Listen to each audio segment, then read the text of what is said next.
Hello दोस्तों, welcome back. तो दोस्तों, इस वीडियो के अंदर हम लोग एक बहुत ही इंपॉर्टेंट टॉपिक के ऊपर डिस्कस करने जा रहे हैं, जो कि आप अपने स्क्रीन पर देख पा रहे हो। How to choose MBA specialisation, major और माइनर। ठीक है, तो दोस्तों इस वीडियो के अंदर बहुत सारे स्टूडेंट्स हैं जो कि अपने सेकेंड सेमेस्टर में पहुंच चुके हैं, बट स्टिल उनको कन्फ्यूजन है, डाउट है, या फिर ये नहीं क्लियर है कि उनको मेजर कौन सा चूज करना है स्पेशलाइजेशन। या फिर उनको अगर मेजर भी क्लियर हो गया कि चलो ठीक है मुझे मार्केटिंग में जाना है या फिर मुझे फाइनेंस लेना है, तो उनको ये चीज़ नहीं क्लियर हो पा रहा है कि उनको किस तरीके से उनको माइनर को चूज़ करना है। कि चलो ठीक है मेजर तो चूज़ कर लिया, बट अगर उनको माइनर की बात आए तो फिर वो माइनर को कौन सा चूज़ करेंगे, ये चीज़ का उनको डाउट है। ठीक है, तो इस वीडियो के अंदर मैं इसी डाउट को क्लियर करूंगा कि किस तरीके से आप अपने एमबीए स्पेशलाइजेशन को चूज़ कर सकते हो, मेजर और माइनर का किस तरीके से कॉम्बिनेशन बना करके अपने जो भी करियर के जो भी अपॉर्चुनिटीज़ हैं उसको किस तरीके से ग्रो कर सकते हो, जिससे कि आपको ये बाद में ना सोचना पड़े कि मैंने तो गलत चूज़ कर लिया। ठीक है, तो चलिए इस वीडियो के अंदर हम लोग थोड़ा सा दोस्तों डिस्कस करते हैं, थोड़े से हिंट्स लेते हैं,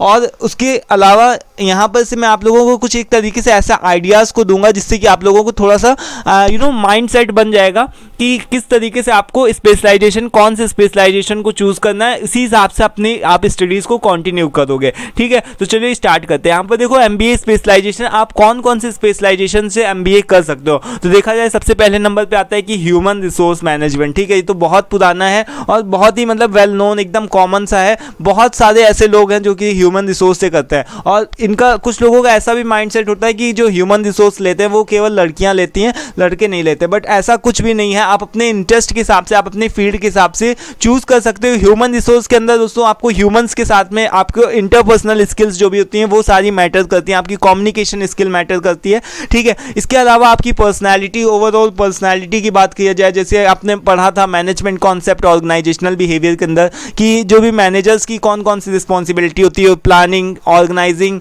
है ना, ये सारी जो भी चीज़ें होती है, उसमें आपने एक पढ़ी थी स्टाफिंग के लिए भी मैनेजर रिस्पॉन्सिबल होता है। तो ह्यूमन रिसोर्स मैनेजमेंट के अंदर दोस्तों जो मेन काम होता है वो यही होता है कि लोगों को डील करना। ठीक है, लोगों के साथ में डील करना, उनको हायर करना, एम्प्लॉयज़ को हायर करना, और उनके साथ में उनकी जो भी प्रॉब्लम्स होती है उनको सॉर्ट आउट करना। तो ह्यूमन रिसोर्स के अंदर अगर आपको इन सारी चीज़ों में इंटरेस्ट है तो आप ह्यूमन रिसोर्स यानी कि एचआर डिपार्टमेंट को चूज कर सकते हो। ठीक है, इसके बाद में देखिए सेकंड पे हमारा आता है कि मार्केटिंग, सेल्स या फिर डिजिटल मार्केटिंग। कई यूनिवर्सिटी और कई सारी ऐसे कॉलेजेस जहाँ पर मार्केटिंग और सेल्स को मतलब अलग अलग भी लिया जाता है, या फिर कोई यूनिवर्सिटी में दोनों को एक ही लिया जाता है। ठीक है, तो मार्केटिंग और सेल्स कोई अलग बात नहीं है। ये दोस्तों मार्केटिंग या फिर सेल्स बोला जाए तो किसी भी ऑर्गेनाइजेशन का सबसे बड़ा मतलब कि सबसे ज़्यादा इंपॉर्टेंट रोल प्ले करती है, क्योंकि जब तक कि सेल्स नहीं होगी, जब तक मार्केटिंग नहीं होगी, किसी चीज़ की भी सेल्स नहीं होगी, प्रोडक्ट की सेल्स नहीं होगी, तब तक कोई भी ऑर्गेनाइजेशन ग्रो नहीं करेगी। और जब तक ग्रो नहीं करेगी तब वहाँ पर एचआर मैनेजर और फिर अलग अलग जो भी फाइनेंस डिपार्टमेंट, जो भी फाइनेंस मैनेजर है, वो सब लोग क्या करेंगे। ठीक है, तो मार्केटिंग, सेल्स ये एक तरीके से बहुत ही इंपॉर्टेंट होता है किसी भी तरीके की ऑर्गेनाइजेशन के लिए। इसीलिए दोस्तों बहुत सारे मतलब इसके अंदर देखा जाए तो मार्केटिंग के अंदर जो जॉब्स होती है वो बहुत ज़्यादा होती है। ठीक है, और जो डिजिटल मार्केटिंग है वो इसी तरीके का, एक तरीके से डिजिटल आप तरीके से मान लो कि जो भी अब नई टेक्नोलॉजी के साथ में मार्केटिंग को डिजिटल मार्केटिंग में कन्वर्ट कर दिया गया, और कुछ नहीं। ठीक है, मार्केटिंग का ही डिजिटल मार्केटिंग में थोड़ा सा उसको कन्वर्ट करके थोड़ा सा उसको कि अलग से उसको थोड़ा सा अलग सा लुक दे दिया गया है। ठीक है, तो उसके बाद में हमारा आता है फाइनेंस के अंदर जिन भी लोगों का जो भी कॉमर्स बैकग्राउंड से जो भी स्टूडेंट्स हो सकते हैं। ठीक है, तो इन सारे जो भी लोग कॉमर्स बैकग्राउंड से हो गए और जिनको डेटा के साथ में खेलना अच्छा लगता है, जिसको कि जिसको शेयर मार्केट के अंदर, स्टॉक्स के अंदर, इन सारी चीज़ों के अंदर अपना पैसा को इन्वेस्ट करने का इंटरेस्ट हो, वो आप लोग फाइनेंस ले सकते हो। ठीक है, अभी हम लोग डिस्कस करेंगे कि इसके साथ में आप कॉम्बिनेशन को कौन से चूज कर सकते हो। फोर्थ में नंबर पे हमारा आता है इंटरनेशनल बिजनेस। बहुत सारे ऐसी यूनिवर्सिटी जो कि अभी इसकी तक नहीं आई हैं, इंटरनेशनल बिजनेस के थ्रू आप अपने स्पेशलाइजेशन को चूज नहीं कर सकते हो बहुत सारे कॉलेजेस में, बट स्टिल इसको स्पेशलाइजेशन के तौर पे देखा जा सकता है, क्योंकि इंटरनेशनल बिजनेस जो होता है, अभी तक की जो भी हमारा एमबीए का जो मेन स्कोप था वो यहाँ इन्हीं तीनों पर था। ठीक है, ह्यूमन रिसोर्स, मार्केटिंग और फाइनेंस। ठीक है, इन तीनों, यही तीन चीज़ें जो होती है मेजर रोल प्ले करती है। ठीक है। उसके बाद में इंटरनेशनल बिजनेस, इंटरनेशनल जिसको अपना थोड़ा सा बाहर की तरफ, जो भी आउट ऑफ कंट्री सोच रहे हैं, जिसको अपना मतलब ऐसा बिजनेस को ट्राई करना है कि उनको इंडिया से बाहर जाना है या फिर अलग से कुछ बिजनेस को स्टार्टअप करना है, तो वो लोग इंटरनेशनल बिजनेस से भी कर सकते हैं चूज़ करके, ठीक है। बट इसका एक सबसे बड़ा ड्रॉबैक यही है कि बहुत सारे ऐसे यूनिवर्सिटी, बहुत सारे ऐसे कॉलेजेस हैं जहाँ पर से आप इंटरनेशनल बिजनेस को चूज़ नहीं कर सकते हो, ठीक है। उसके बाद में हमारा आता है ऑपरेशनल मैनेजमेंट। ऑपरेशनल मैनेजमेंट के अंदर वो स्टूडेंट्स ट्राई कर सकते हैं जिनका थोड़ा सा टेक्निकल बैकग्राउंड रहा, जैसे कि जो भी बीटेक के स्टूडेंट्स हो गए, ठीक है, जो जिनका मैकेनिकल इंजीनियरिंग से इस तरीके से कुछ भी रहा है, तो ऑपरेशनल मैनेजमेंट की तरफ वो लोग जा सकते हैं, वो लोग ट्राई कर सकते हैं। क्योंकि ऑपरेशनल के अंदर आपके अलग अलग डिपार्टमेंट्स के अंदर डील करना था, जैसे प्रोडक्शन डिपार्टमेंट हो गया, क्वालिटी डिपार्टमेंट के अंदर आ गया, तो ये सारी जो भी चीज़ें होती है ऑपरेशन के अंदर, आप यही सारी चीज़ों का ऑपरेशन करते हो, लाइक कि अलग अलग डिपार्टमेंट्स के थ्रू आप उनके मैनेजर बनाए जाते हो और उसके अंदर जो भी सारी चीज़ें होती है, प्रोडक्शन की प्लानिंग करना, प्रोडक्शन से रिलेटेड जो भी टास्क होते हैं, तो ये सारी चीज़ें ऑपरेशन मैनेजमेंट के थ्रू किए जाते हैं, ठीक है। उसके बाद में सप्लाई चेन मैनेजमेंट, इसके अंदर कुछ खास नहीं दोस्तों, ये अलग से स्पेशलाइजेशन को बनाया गया, बट ये दोनों एक तरीके से ऑपरेशन का ही यहाँ पर से एक सब पार्ट मान लो। सप्लाई चेन मैनेजमेंट मतलब इसके अंदर लॉजिस्टिक डिपार्टमेंट आप मान लो कि जैसे जो भी लोग किस तरीके से कहाँ से माल कितना आया, कितना सप्लाई हुआ, ये सारी चीज़ें सप्लाई चेन मैनेजमेंट के अंदर आती है। फिर रिस्क मैनेजमेंट, ये अलग से हमारी एक ब्रांच है जिसके अंदर जो भी सिक्योरिटी के लोग होते हैं, जो भी कंपनी को सिक्योरिटी प्रोवाइड करते हैं, जैसे फायर से रिलेटेड, फायर की सेफ्टी और सिक्योरिटी हो गई कि किसी कंपनी में आग ना लगे, तो यानी कि रिस्क मैनेजमेंट से जैसे कहीं पर भी आपदा आ गई, मुसीबत आ गई, तो वो लोग जो लोग इस तरीके की चीज़ों में इंटरेस्टेड हैं, जैसे कि रिस्क टेकिंग जिसके अंदर एबिलिटी है, ठीक है, तो वो लोग इस तरीके के मैनेजमेंट में ट्राई कर सकते हैं। बट स्टिल अभी ये इसका सबसे बड़ा ड्रॉबैक यही कि बहुत सारी यूनिवर्सिटी में, बहुत सारे कॉलेजेस में अभी ये सारी जो भी चीज़ें हैं, जैसे रिस्क मैनेजमेंट हो गया, ठीक है, और इंटरनेशनल बिजनेस हो गया, ये सारी चीज़ें, सप्लाई चेन मैनेजमेंट हो गया, ये सारी चीज़ों को अभी तक की स्पेशलाइजेशन के तौर पर अभी नहीं देखा जाता है, बट यहाँ पर बहुत सारी ऐसी जो भी यूनिवर्सिटी हो उसके अंदर देखा भी जाता है। फिर IT यानी कि इंफॉर्मेशनल टेक्नोलॉजी आ गई। इंफॉर्मेशनल टेक्नोलॉजी के अंदर आप जैसे जिन लोगों ने बीटेक किया है CS से, कंप्यूटर साइंस से, या फिर जिन लोगों ने डिप्लोमा किया है, ठीक है, तो वो लोग तो जरूर से ही इंफॉर्मेशनल टेक्नोलॉजी यानी IT के सेक्टर में जाओ, IT में अपना जरूर से बेस्ट दो और उसको ही चूज़ करो। क्योंकि अगर आपके पास में एक टेक्निकल डिग्री के साथ में एक प्रोफेशनल डिग्री भी हो जाएगी, तो यानी आपके करियर में बहुत ही अच्छी अपॉर्चुनिटीज़ बन जाएगी, है ना। तो यहाँ पर देखो IT उन लोगों के, उन स्टूडेंट्स के लिए जिन्होंने CS यानी कंप्यूटर साइंस से रिलेटेड कुछ भी डिग्री, डिप्लोमा कुछ भी लेकर के रखा हुआ है, और जिनको या तो फिर ऐसा कुछ, जिन लोगों को प्रोग्रामिंग जैसे अलग अलग लैंग्वेजेस में इंटरेस्ट है, कंप्यूटर की अलग अलग लैंग्वेजेस में, अलग अलग चीज़ों में इंटरेस्ट है, प्रोग्राम सॉफ्टवेयर्स को डेवलप करने में, वेबसाइट को बनाने में, तो वो लोग IT की तरफ ट्राई कर सकते हैं, ठीक है। इसके बाद में देखो, इसके अलावा इन सारी चीज़ों के अलावा हमारा एंटरप्रेन्योरशिप भी आता है, ये भी हमारा स्पेशलाइजेशन के अंदर ही आता है। एंटरप्रेन्योरशिप यानी कि एंटरप्रेन्योर जिन लोगों को अपना खुद का स्टार्टअप करना है, वो लोग इस तरीके की स्पेशलाइजेशन को चूज़ कर सकते हैं। और इन सारी चीज़ों के अलावा जिन लोगों को एकेडमिक्स में जाना है, लाइक आगे की पढ़ाई करना है, ठीक है, तो वो लोग PhD वगैरह को करके अपना जो भी है एकेडमिक्स के फील्ड में अपना जो भी आगे के जो भी करियर के ऑप्शन को चूज़ कर सकते हैं, ठीक है। तो ये तो बात रही कि स्पेशलाइजेशन कौन कौन से होते हैं। अब देखिए बात करते हैं हम लोग दोस्तों की अपॉर्चुनिटीज़ कौन कौन सी है, अपॉर्चुनिटीज़ आफ्टर MBA, यानी कि कौन कौन सी अपॉर्चुनिटीज़ है। एक तो सबसे बड़ी आपकी आती है कि गवर्नमेंट में आप ट्राई कर सकते हो, देन आपका एकेडमिक्स यानी कि आप टीचर बन सकते हो, आप PhD वगैरह को कर सकते हो, आप एंटरप्रेन्योर बन सकते हो, अपना खुद का स्टार्टअप, खुद का बिजनेस कर सकते हो, और आप या तो फिर न्यूट्रल, जैसे कुछ लोग होते हैं ना, मैंने इसको इस वजह से लिखा है कि कुछ लोग जैसे अपना उन्होंने MBA तो किया बट किसी काम का नहीं, ठीक है, वो एकदम मतलब अपनी कोई भी उनकी डिग्री कोई भी इंपॉर्टेंस ही नहीं रख रही, क्योंकि जो भी सारी चीज़ें, सारे लोग हैं वो अपने घर पे बैठ गए, या फिर किसी की शादी हो गई, मान लो बहुत सारी ऐसे लड़कियां जो कि जिनको बाहर नहीं जाना पसंद है, ठीक है, तो ऐसा कुछ भी नहीं चलता है, सबको बाहर जाना पड़ता है, सबको सब कुछ करना पड़ता है, ठीक है। अगर आप लकी होगे तो आपको अपनी सिटी के अंदर मिल जाएगा, बट स्टिल अगर आप जॉब करना चाहते हो तो आपको बाहर जाना पड़ेगा, ठीक है। उसके बाद में दोस्तों हमारा लास्ट आता है प्राइवेट जॉब्स। तो हम यहाँ पर गवर्नमेंट जॉब के ऊपर डिस्कस नहीं करेंगे, एकेडमिक्स के ऊपर डिस्कस नहीं करेंगे, जिनको PhD करना है, जो एंटरप्रेन्योर अपना खुद खुद का स्टार्टअप करना चाहते हैं और जो लोग शादी करके घर में बैठना चाहते हैं, उन सभी लोगों के ऊपर हम डिस्कस नहीं करें। हम लोग यहाँ पर केवल प्राइवेट जॉब्स के ऊपर डिस्कस करना है, ठीक है। तो अपॉर्चुनिटीज आफ्टर एमबीए, एमबीए के बाद में अपॉर्चुनिटीज जो आपकी प्राइवेट जॉब्स के अंदर हैं, उन सारी चीज़ों को उसके ऊपर हम लोग डिस्कस करते हैं। अब देखो जैसे कि यहाँ पर मैंने एक शॉर्ट एनालिसिस किया है। शॉर्ट एनालिसिस किसका किया है? मैंने यहाँ पर एचआर का किया है, ठीक है। यहाँ पर एचआरएम यानी कि ह्यूमन रिसोर्स मैनेजमेंट का मैंने क्या किया है, यहाँ पर से शॉर्ट एनालिसिस किया है। इसी तरफ से आप हर एक फील्ड का देख सकते हो, या फिर आपको जिसमें भी एक तरीके से इंटरेस्ट है उसको कॉपी पेन में ले करके उसकी स्ट्रेंथ, वीकनेसेस, अपॉर्चुनिटीज, सेट्स, इन सारी चीज़ों को आप देख सकते हो। अगर मैं स्ट्रेंथ्स की बात करूँ, जैसे एचआर मैनेजर की एक स्ट्रेंथ्स की बात करूँ, तो एक तो ये क्या होती है, रेपुटेशनल जॉब होती है। मतलब कि एक रेपुटेशनल अच्छा खासा, यानी कि आपको बैठना होता है, बैठ करके जॉब करनी होती है, और कई बार आपको फील्ड में भी जाना पड़ता है। ऐसा कोई फिक्स नहीं होता है एचआर के लिए कि उसको केवल बैठना ही है, ठीक है, उसको केवल एसी में बैठना है। उसको कई बार जो बाहर भी जाना रहता है, फील्ड में भी जा करके करना पड़ता है और लोगों से इंटरेक्ट करना पड़ता है। सबसे बड़ी इनकी ये जो खास बात होती है कि इनको हमेशा हर समय मुस्कुराते रहना है, ठीक है। अगर ये टेंशन में भी हो और कोई एम्प्लॉय आ जाए जिसके पास में कोई परेशानी, मुसीबत है, तो ये मना नहीं कर सकते उसको, ठीक है। ये इनके जो आसपास का एटमॉस्फेयर होता है वो हाइजीन होता है, इनकी तरफ सेफ्टी होती है, ठीक है। लेस स्ट्रेस, कोई ज़्यादा स्ट्रेस भी नहीं होता। रिलायबिलिटी, लोग इनके ऊपर थोड़ा सा विश्वास करते हैं। जैसे कि अगर मान लो कोई एम्प्लॉय होगा, उसको कोई परेशानी, दिक्कत होगी तो किसके पास में जाएगा? एचआर मैनेजर के पास में ही जाएगा, ठीक है। लॉन्ग टर्म गोल्स, और ये किसके लिए रिस्पॉन्सिबल होते हैं? थोड़ा लॉन्ग टर्म गोल्स को बनाते हैं, ठीक है। तो इसके स्ट्रेंथ्स कौन कौन से हैं एचआर के?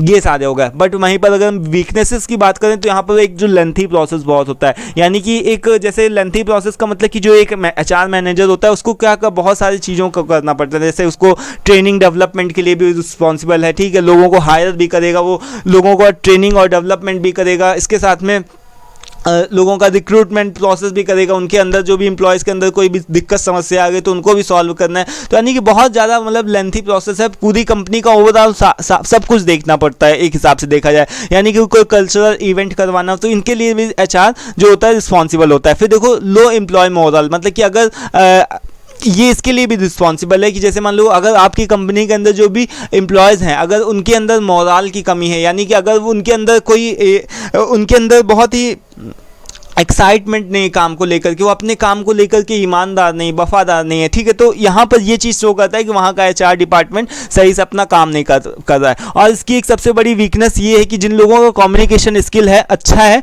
केवल वही लोग इसमें एचआर में ट्राई कर सकते हैं। जिन लोगों का कम्युनिकेशन स्किल नहीं अच्छा है तो वो लोग एचआर में नहीं ट्राई कर सकते, ठीक है। इसी तरीके से लेस चांसेस ऑफ ग्रोथ, और साथ में एक इनकी ये भी वीकनेसेस होती है कि बहुत सालों तक कि आपको सेम काम करना पड़ता है, सेम डिपार्टमेंट के अंदर आपको ले करके बस केवल ऐसे ही मतलब कंप्यूटर के आगे बैठ करके सैलरी और वेजेस को बनाना पड़ता है। बहुत मतलब आपकी जो भी ग्रोथ के चांसेस होते हैं बहुत ही कम होते हैं कंपैरिजन टू अदर जो अलग अलग स्पेशलाइजेशन हो। जैसे मार्केटिंग के अंदर आपके बहुत जल्दी आपके प्रमोशन होता है, ठीक है। तो ये सारी चीज़ें इसके अंदर वीकनेसेस होती है, ठीक है। तो अगर इसकी अपॉर्चुनिटीज़ की बात करी जाए तो इसकी अपॉर्चुनिटीज़ ये होती है कि बहुत अच्छे रिलेशनशिप इनको क्या करना पड़ता है, बिल्ड करना पड़ता है, अंदर के लोगों के साथ में भी एज वेल एज कि आउटसाइड द वर्ल्ड, यानी कि बाहर के लोगों के साथ भी इनको अच्छी खासी जो है वो रिलेशनशिप बिल्ड करके रखना पड़ता है, जिससे ये कोई भी दिक्कत आए, समस्या आए तो उनके साथ में इंटरेक्ट कर सके। वहीं पर देखो सेट्स क्या है। सेट्स का मतलब कि एचआर के सेट्स कौन से होते हैं? एक तो ये क्या होता है कि इंक्रीजिंग स्ट्रिक्ट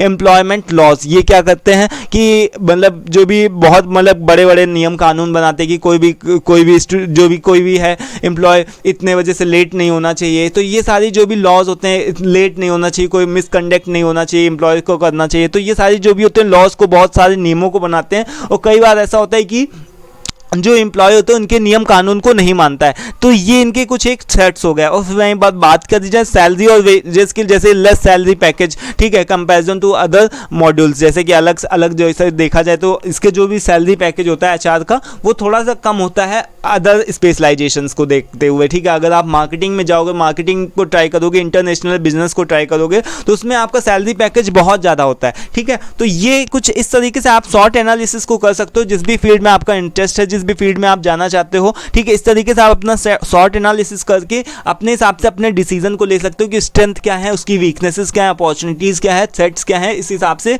आप देख सकते हो। इसके अंदर बहुत सारी और भी चीज़ें इंक्लूड हो सकती थी, बट जितना मेरा दिमाग गया उस हिसाब से मैंने यहाँ पर शॉर्ट एनालिसिस किया है, ठीक है। अब देखो यहाँ पर हम लोग बात करते हैं, यहाँ पर देखो एचआर की। अब अगर मान लो कि आपने चलो बात कर ली, चलो ठीक है, आपने माइंड सेट कर लिया कि चलो ठीक है मुझे तो एचआर को ही चूज़ करना है, मुझे तो सबसे पहला जो है वो एचआर को ही लेना है। यानी कि मेजर तो एचआर में ही लेंगे हम, ठीक है। बट अब बात आती है कि माइनर कौन सा लिया जाए, कौन सा माइनर को फिक्स किया जाए जिससे कि आपका जो भी करियर के ऑप्शंस जो भी हो सकते हैं वो अच्छे से आप डेवलप कर सकते हो, अपने करियर के ऑप्शंस को ग्रो में ले करके आ सकते हो, नई ज़्यादा से ज़्यादा आप अपॉर्चुनिटीज़ को ले सकते हो। तो देखो एचआर का अगर हम बात करें तो यहाँ पर मार्केटिंग के साथ में सबसे एक मतलब कि बहुत अच्छा कॉम्बिनेशन बनता है मार्केटिंग के साथ में, क्योंकि कम्युनिकेशन स्किल जिसकी अच्छी होंगी तो वो मार्केटिंग में भी जाएगा, ठीक है, वो एचआर में भी जाएगा। मार्केटिंग के अंदर दोस्तों क्या होता है, मार्केटिंग के अंदर लोगों के साथ में डील करना, लोगों से अच्छा खासा बात व्यवहार बनाना, इंग्लिश भी रिक्वायरमेंट होती है मार्केटिंग के अंदर, हिंदी भी रिक्वायरमेंट होती है। इसी तरीके से एचआर के लिए हिंदी और इंग्लिश दोनों चीज़ें रिक्वायरमेंट होती है, ठीक है। उसको बात करना आना चाहिए। कुल मिलाकर के अपने जो भी एम्प्लॉयज़ हैं, यानी कि जो भी लोग हैं बाहर से, या मार्केटिंग के जो भी बाहर से जो भी लोग हैं, खरीदने वाले प्रोडक्ट सामान को कंज्यूम करने वाले लोग हैं, वो सारे लोग सेटिस्फाई होने चाहिए, ठीक है। डज नॉट मैटर कि आपकी हिंदी में बता रहे हो, इंग्लिश में बता रहे हो। मान लो कि आपको अच्छी खासी इंग्लिश आ रही हो और जाकर के आप बोल रहे हो कि इस तरीके से बोल रहे हो तो सामने वाला समझ ही नहीं पा रहा। तो एचआर के लिए अगर देखा जाए तो मार्केटिंग, अगर आपने मेजर एचआर में चूज़ किया तो आप मार्केटिंग को माइनर में चूज़ कर सकते हो। इसी तरीके से अगर आपको थोड़ा सा टेक्निकल नॉलेज है, जैसे कि अगर आपको, जैसे आप बीटेक वगैरह के स्टूडेंट हो, ठीक है, आपने चूज़ कर लिया कि चलो नहीं मुझे या तो एचआर में करना है, बट अगर आपको स्टिल टेक्निकल नॉलेज है तो आप अपना ऑपरेशन में भी इसको चूज़ कर सकते हो, ठीक है। आईटी में आप इसको एचआर को नहीं चूज़ कर सकते, क्योंकि आईटी थोड़ा सा अलग सेक्टर बनता है दोस्तों, और आईटी जो होता है वो सभी चीज़ों के लिए फिट नहीं होता है। आईटी खुद में अपने आप में एक टेक्निकल चीज़ होती है, क्योंकि आईटी के अंदर अगर देखो कि अगर कोई भी मान लो आपके पास में कंपनी आएगी तो वो आईटी, जो अगर आप केवल आईटी को ले रहे हो, आईटी को चूज़ कर रहे हो और वो भी माइनर में चूज़ कर रहे हो, तो आपका कोई भी फ़ायदा नहीं बनता, क्योंकि आईटी के अंदर आपको अलग अलग लैंग्वेजेस सीखनी होगी, कंप्यूटर से रिलेटेड बहुत सारे अलग से टास्क सीखने होंगे, ठीक है। तो देखा जाए तो ये सारी जो भी चीज़ें होती हैं वो एचआर के लिए फिट नहीं बैठती है, ठीक है। तो आईटी अगर आप, हाँ, हालांकि अगर आप बीटेक के स्टूडेंट हो, अगर आपके सीएस बैकग्राउंड आए, कंप्यूटर साइंस बैकग्राउंड आए, तो आईटी को चूज़ कर सकते हो, बट आप केवल नए हो आईटी सेक्टर में जा करके तो आप उसको नहीं चूज़ कर सकते। और फिर जिसका मेरे हिसाब से कोई भी ऐसा वो नहीं है, अगर जिसका मन हो तो वो चूज़ भी कर सकता है, ठीक है। फाइनेंस को देखा जाए तो फाइनेंस को भी दोस्तों आप क्या ही करोगे, फाइनेंस को लेकर के भी आप, मेरे हिसाब से फाइनेंस भी लेना सही नहीं होता है एचआर के लिए, क्योंकि फाइनेंस दोस्तों क्या होता है कि जिनका जो लोगों कुछ अलग से डिपार्टमेंट्स, जो भी लोग अलग से उसके लोग होते हैं, जैसे जो लोगों ने बीकॉम करके रखा हुआ है, ठीक है, तो या फिर जिन लोगों ने बीबीए करके रखा हुआ है, जिन लोगों का थोड़ा सा कॉमर्स का बैकग्राउंड है, तो वो लोग फाइनेंस की तरफ ट्राई कर सकते हैं। और जिन लोगों का दोस्तों बीकॉम है ना, या फिर जिन लोगों का कॉमर्स से रिलेटेड बैकग्राउंड है, तो अपने मेजर में एचआर क्यों ही चूज़ करोगे, आप सीधे सीधे अपने फाइनेंस को भी मेजर में चूज़ कर लो ना, फाइनेंस को ही अपने मेजर में चूज़ कर लो, ठीक है। तो इसका मेरे हिसाब से दोस्तों कोई कॉम्बिनेशन नहीं बनता फाइनेंस का। और दोस्तों इंटरनेशनल बिजनेस जो होता है इसका आप अच्छे से कॉम्बिनेशन बना सकते हो एचआर का, ठीक है। अगर आप एचआर ले रहे हो तो आप इंटरनेशनल, यानी कि लोगों से, अगर आपको बाहर जाकर के किसी तरीके से जॉब अपॉर्चुनिटीज़ को देखना है बाहर जाकर के, तो आप इंटरनेशनल बिजनेस को चूज़ कर सकते हो, ठीक है। तो आपकी जो भी मेजर यहाँ पर से बनते हैं, यहाँ पर आप चूज़ कर सकते हो मेजर। तो अगर आपने एचआर को चूज़ कर लिया तो आप उसके लिए दोस्तों यहाँ पर मार्केटिंग, ऑपरेशन और इंटरनेशनल बिजनेस को दोस्तों मैं प्रेफर करूंगा। बाकी आपकी मर्जी है, कोई सही नहीं, कुछ गलत नहीं है, ठीक है। अब देखो यहाँ पर दोस्तों, अगर हम यहाँ पर बात करें तो मार्केटिंग अब मान लो कि अगर आप जिसने भी चूज़ कर लिया हो मार्केटिंग मेजर्स में, तो मार्केटिंग के अंदर भी वही लोग जा सकते हैं जिनका कम्युनिकेशन स्किल अच्छा है, ठीक है, और जो लोगों का जो बोलने चालने का तरीका, जिनकी पर्सनालिटी अच्छी, जो लोगों के साथ में अच्छा खासा इंटरेक्ट कर सकते हैं, वही मार्केटिंग के अंदर जाएंगे, ठीक है। तो मार्केटिंग के साथ में दोस्तों एचआर का एक अच्छा खासा कॉम्बिनेशन अच्छा बनता है, क्योंकि अगर आपको मार्केटिंग आपने ले लिया तो अगर आप एचआर लोगे तब पर भी आप मार्केटिंग को ही लोगे, ठीक है, और अगर मार्केटिंग को लोगे तो अब पर भी आप एचआर को ही ले सकते हो। इसी के साथ में दोस्तों आप इंटरनेशनल बिजनेस को भी मार्केटिंग के साथ में चूज़ कर सकते हो, ठीक है। मार्केटिंग अगर आपने लिया तो आप इंटरनेशनल बिजनेस को भी चूज़ कर सकते हो, क्योंकि दोनों एक तरीके से सेम ही कॉम्बिनेशन है, क्योंकि मार्केटिंग और इंटरनेशनल बिजनेस कोई अलग ज़्यादा नहीं देखा जाता है, ठीक है। आपको अगर मार्केटिंग को ही इंटरनेशनल लेवल पर लेकर के जाना है, अगर आपको बाहर कुछ ज़्यादा अलग से सेल करना है, मार्केटिंग करना है, तो आप इंटरनेशनल बिजनेस को चूज़ कर सकते हो, ठीक है। उसी तरीके से ऑपरेशन के अंदर भी आप मार्केटिंग को लेकर के दोस्तों क्या करोगे, तो ऑपरेशन के साथ में इसका कोई ज़्यादा ज़बरदस्त कॉम्बिनेशन नहीं बनता है। बट अगर आपने मार्केटिंग को मेजर में चूज़ किया है, तो अगर आप किसी भी तरीके की उन इंडस्ट्री की तरफ चूज़ करो, जैसे कि इन्फोसिस हो गई, तो वो क्या करते हैं दोस्तों, सॉफ्टवेयर को बनाते हैं, तो आप यहाँ पर से आईटी को भी चूज़ कर सकते हो। जैसे मान लो कि अगर आपको थोड़ा सा टेक्निकल, जो भी थोड़ा सा भी सॉफ्टवेयर से रिलेटेड, थोड़ा सा आईटी सेक्टर से रिलेटेड भी नॉलेज होगा, तो आपको आपको आईटी की जो कंपनियां हो सकती हैं, जो भी आईटी की एमएनसी कंपनियां हो सकती हैं, वो आपको चूज़ कर सकती हैं, ठीक है, आपको सिलेक्ट कर सकती हैं। बट अगर देखा जाए तो फाइनेंस का भी दोस्तों इसके साथ में कोई अच्छा खासा सेट नहीं बैठता मार्केटिंग का, ठीक है। मार्केटिंग एक अलग फील्ड हो गया, फाइनेंस एक अलग फील्ड हो गया, ठीक है। अब देखो बात करते हैं दोस्तों फाइनेंस की। फाइनेंस में अगर देखो बात किया जाए तो दोस्तों अगर फाइनेंस अगर किसी ने चूज़ किया, तो फाइनेंस अगर किसी ने चूज़ किया हो तो वो ऑपरेशन को सबसे अच्छी तरीके से ले सकता है, वो एचआर को नहीं ले सकता, ठीक है। एचआर को क्या ही करेगा वो लेकर के, क्योंकि अगर उसको शेयर मार्केट में इंटरेस्ट है, वो लोगों के साथ में डील करके क्या करेगा। वो जो फाइनेंस लेता है उसकी दोस्तों मेज कुर्सी वाली अच्छी खासी जॉब होती है, वो जाकर के केवल बैठता है और उसको दुनिया से मतलब नहीं होता, ना उसको लोगों से बातचीत करना होता है। उन लोगों के लिए फाइनेंस अच्छा है जिन लोगों का दिमाग थोड़ा सा खुला हुआ है, बट वो अच्छे नहीं है बोलने में। बहुत सारे ऐसी पर्सनालिटी होती हैं जो कि बोलने में तो नहीं अच्छी होती, बट अंदर से उनका दिमाग जो होता है वो अच्छा खासा चलता है, ठीक है। तो फाइनेंस अगर आपको ज़्यादा लोगों के साथ में बोलना चालना नहीं, लोगों के साथ में इंटरेक्ट नहीं करना है, तो आप फाइनेंस को ले सकते हो। बट उस केस में आप एचआर को नहीं ले सकते, क्योंकि दोनों ये क्या है, एक दूसरे के उल्टे हैं, ठीक है। इंटरनेशनल बिजनेस को आप चूज़ कर सकते हो फाइनेंस के साथ में, क्योंकि अगर आपको अपने चांसेस को, अपने अपॉर्चुनिटीज़ को इंटरनेशनल लेवल पे लेकर के जाना है, तो आप ऑब्वियसली फाइनेंस को चूज़ कर सकते हो। इसी तरीके से दोस्तों मार्केटिंग को भी आप नहीं चूज़ कर सकते, है ना। और आईटी तो दोस्तों एक अलग ही सेक्टर हो गया इसके हिसाब से। तो आप जो सबसे ज़बरदस्त कॉम्बिनेशन यहाँ पर, अगर आपने फाइनेंस को चूज़ किया तो आप ऑपरेशन की तरफ जा सकते हो, क्योंकि ऑपरेशंस में दोस्तों अलग अलग डे टू डे एक्टिविटीज़ होती हैं। डे टू डे एक्टिविटीज़ जैसे कि मान लो प्रोडक्शन की प्लानिंग हो गई, ठीक है, और ये सारी जो भी चीज़ें होती हैं वो सब ऑपरेशन के अंदर ही आती है। और ये सारी जब भी चीज़ें ऑपरेशन के अंदर आएंगी, ठीक है, तो वो सारी चीज़ें अगर आपको पता होंगी तो इसके साथ में आप फाइनेंस का भी, यानी कि अपने डेटा के साथ में भी अच्छे तरीके से आप उसको कलेक्ट कर सकते हो, उसके हिसाब से डिसीजन को ले सकते हो, ठीक है। तो फाइनेंस और ऑपरेशन के बीच में ये चीज़ का रिलेशनशिप है। अब मान लो कि अगर जिसका टेक्निकल बैकग्राउंड है, तो उसने क्या किया, मान लो ऑपरेशन को चूज़ कर लिया, ठीक है। तो ऑपरेशन को अगर मान लो किसी ने चूज़ किया, तो ऑपरेशन के अंदर भी दोस्तों क्या होता है, दोस्तों आपको बहुत सारे लोगों के साथ में डील करना होगा। ऑपरेशन के अंदर भी आपको एम्प्लॉयज़ के साथ में बात करनी होगी, आपको उनसे काम निकलवाना होगा, ज़्यादा से ज़्यादा आउटपुट जनरेट करवाना होगा। तो वो सारे काम जो होते हैं एक तरीके से देखा जाए तो एचआर के लिए ही है। तो एचआर और ऑपरेशन का दोस्तों एक बहुत ही अच्छा कॉम्बिनेशन बनता है। अगर आपने ऑपरेशन को मेजर में चूज़ किया तो उसको एचआर को माइनर में भी चूज़ कर सकते हो। इसी तरीके से दोस्तों आप फाइनेंस को भी नहीं चूज़ कर सकते, ठीक है। और ऑपरेशन को चूज़ करके अगर मान लो कि आपको थोड़ा टेक्निकल नॉलेज है तो आप आईटी सेक्टर को चूज़ कर सकते हो, ठीक है। मार्केटिंग को तो मैं प्रेफर ऑपरेशन के साथ में, हाँ ठीक है, उसके लिए मार्केटिंग के लिए जैसे मान लो कि बहुत सारी ऐसी कंपनियां होती हैं, जैसे कंपनियां होती हैं जो कि टेक्निकल आईटी सेक्टर से रिलेटेड होती है, ठीक है। तो मार्केटिंग और ऑपरेशन का दोस्तों कोई खास कॉम्बिनेशन तो नहीं बनता, बट हाँ अगर जिसको थोड़ा सा जॉब भी ज़्यादा चाहिए, जॉब की जो अपॉर्चुनिटीज़ हैं उनको ज़्यादा चाहिए, ठीक है, तो वो मार्केटिंग को देख सकता है, ठीक है। इंटरनेशनल तो सबके साथ में चल जाता है। इंटरनेशनल अगर आपको अपना जो भी है बिजनेस को डेवलप करना है, अगर आपको अपना जो भी जॉब की अपॉर्चुनिटीज़ को इंटरनेशनल लेवल पर लेकर के जाना है, तो आप इंटरनेशनल बिजनेस को तो चूज़ कर सकते हो हर एक के साथ में। अब दोस्तों बात करते हैं यहाँ पर आईटी की। अब आईटी दोस्तों उन्हीं लोगों को मैं सजेस्ट करूंगा कि आईटी वही लोग मेजर में लें जिन लोगों